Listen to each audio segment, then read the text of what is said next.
بسم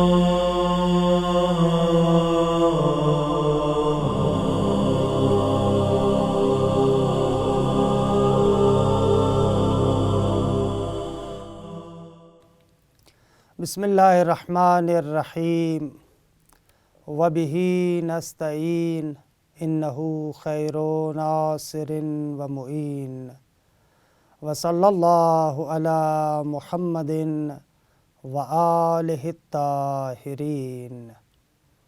پروردگار عالم آپ تمام عزیزان کی توفیقات خیر میں اضافہ فرمائے اور خداوند منان ہم سب کو ماہ مبارک رمضان کے فیوضات سے مستفیض ہونے کی توفیق عنایت فرمائے۔ الحمدللہ ہماری گفتگو نسیم رحمت کے عنوان سے قرآن مجید کے بیان میں تھی۔ قرآن مجید کے متعلق مختلف مباحث کو آپ کی خدمت میں پیش کر رہے تھے۔ من جملہ قرآن مجید کی خصوصیات میں سے ایک خاصیت جو آپ سورہ بقرہ کے آغاز میں پڑھتے ہیں، ھدی للمتقین، قرآن مجید متقین کے لیے ہدایت ہے۔ عام طور پر دوستان کے ذہن میں یہ سوال اٹھتا ہے کہ اگر قرآن متقین کے لیے ہدایت ہے تو وہ افراد جو تقوی کے مرحلے پر فائز نہیں ہیں، جو متقی نہیں ہیں، وہ لوگ بیچارے کیا کریں؟ اور دوسری طرف سے جو بندہ پہلے سے ہی متقی ہے اس بندے کو قرآن مجید کی کیا ضرورت ہے؟ یہ عام طور پر ذہنوں میں سوال اٹھتا ہے اور لوگ سوال کرتے بھی ہیں۔ عزیزان من، اس سوال کے مختلف جوابات دیے گئے ہیں کہ سب سے ظاہراً مناسب ترین اور بہترین جواب جو اس سوال کا دیا جا سکتا ہے وہ یہ ہے کہ قرآن متقین کے لیے ہدایت ہے، اس میں کوئی شک نہیں ہے، لیکن سمجھنا چاہیے کہ متقین یعنی کیا، اس مقام پر تقوی سے کیا مراد ہے۔ عام طور پر ہم تقوی کا یہ معنی کرتے ہیں کہ تقوی یعنی وہ ملکہ، وہ صلاحیت جو انسان کے باطن میں ہو اور انسان کو خدا کی نافرمانی سے بچائے، یہ تقوی کا معنی کرتے ہیں۔ لیکن یہاں پر جو متقین کہا جا رہا ہے یا تقوی کی بات کر رہے ہیں، اس تقوی سے مراد یہ ہے کہ انسان فطری تقوی رکھتا ہو، تقوی فطری مراد ہے۔ اچھا، یہ فطری تقوی کیا ہے؟ فطرتاً انسان متقی ہو یعنی کیا؟ فطرت والے تقوی پر باقی ہو تو وہ بندہ قرآن سے استفادہ کر سکتا ہے، قرآن سے فائدہ لے سکتا ہے، قرآن کی ہدایت سے بہرہ مند ہو سکتا ہے۔ اس فطری تقوی سے کیا مراد ہے؟ آسان لفظوں میں اگر میں اس کا ترجمہ کروں، فطری تقوی یعنی انسان منصف ہونا چاہیے، یعنی ایسا انسان ہو جو صحیح بات کو تسلیم کرے اور غلط بات کو رد کرے، اس بندے کو کہتے ہیں منصف۔ اور یہاں پر تقوی سے مراد تقوی فطری ہے۔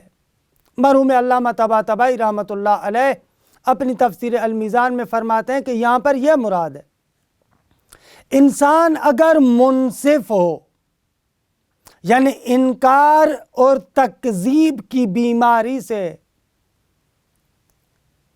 شک و تردید کی بیماری سے مأمون ہو، اس کے اندر انکار کا مرض نہ ہو، تکذیب کا مرض نہ ہو، شک و تردید کا مرض نہ ہو، ایسا سلیم الفطرت انسان اگر قرآن کی خدمت میں آئے گا تو قرآن اس کی ہدایت کرے گا۔ ھدی للمتقین یعنی یہ متقین کے لیے ہدایت ہے، یعنی جو لوگ منصف ہیں، جو انکار اور تکذیب سے بچے ہوئے افراد ہیں۔ عزیزان من، یہ انکار، یہ تکذیب بہت بڑا حجاب ہے، انسان کو بہت سارے حقائق اور فضائل سے محروم کر دیتا ہے۔ انسان کی بدبختی کی بنیاد انکار اور تکذیب ہے۔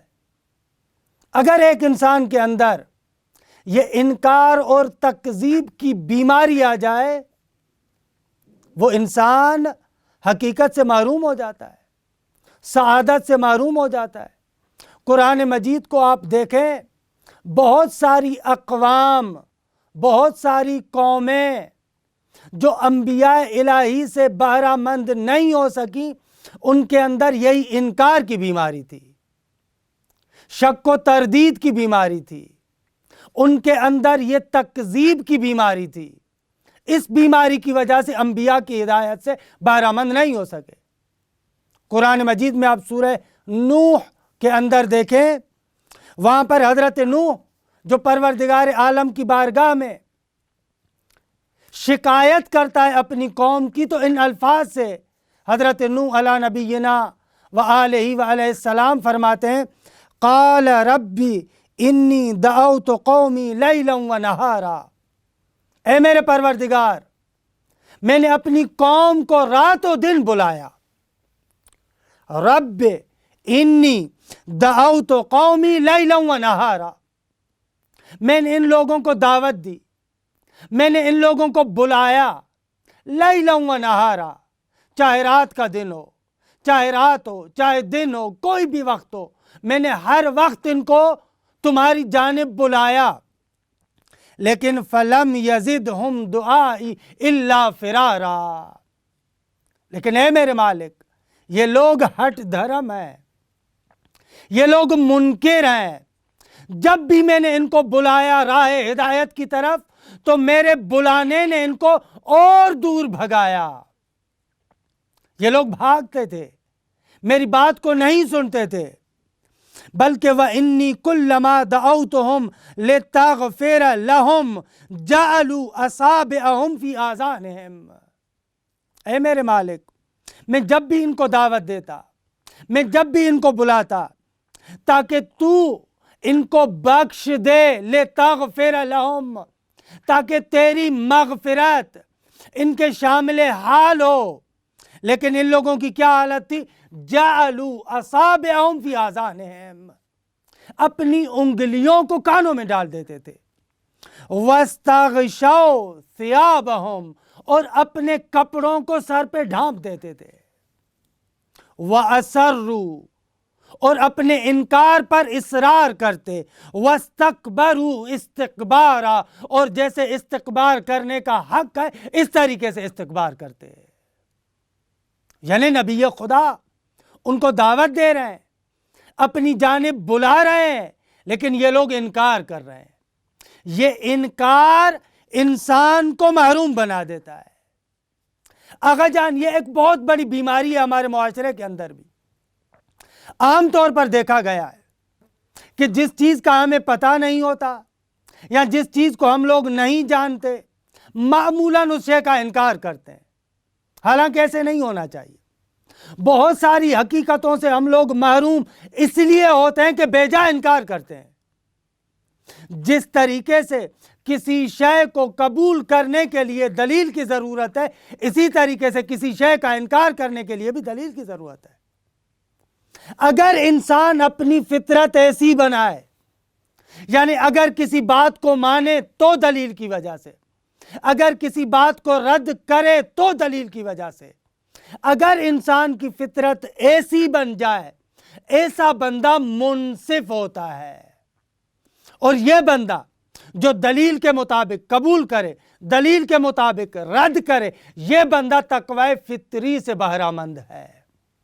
ایسے بندے کو فطری تقوی حاصل ہے، یہ فطرتاً متقی ہے۔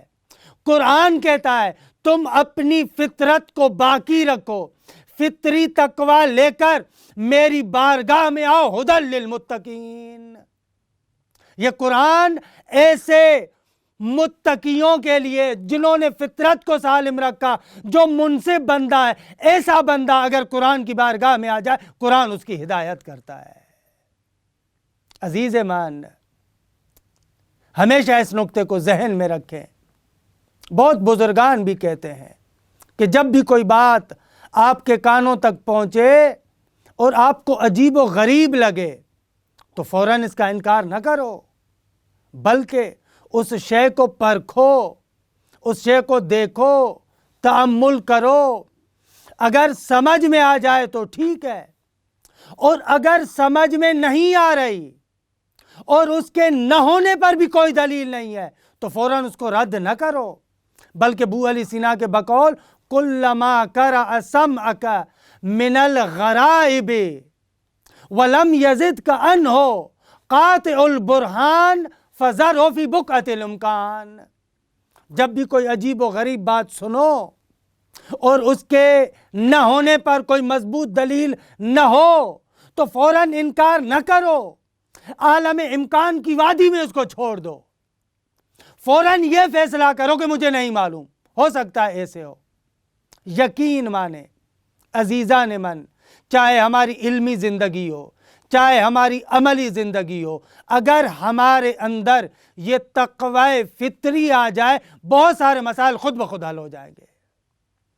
اکثر جگہوں پر جو جھگڑا ہوتا ہے انسان کے منصف نہ ہونے کی وجہ سے ہے، اس تقوی فطری کے نہ ہونے کی وجہ سے ہے۔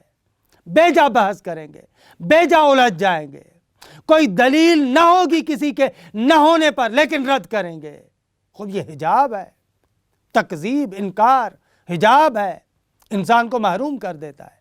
بہرحال خداوند منان آپ کو اور ہمیں یہ توفیق عنایت فرمائے کہ اپنی فطرت کو باقی رکھتے ہوئے قرآن مجید کی خدمت میں جائیں اور قرآن کی ہدایت سے بہرہ مند ہو سکیں۔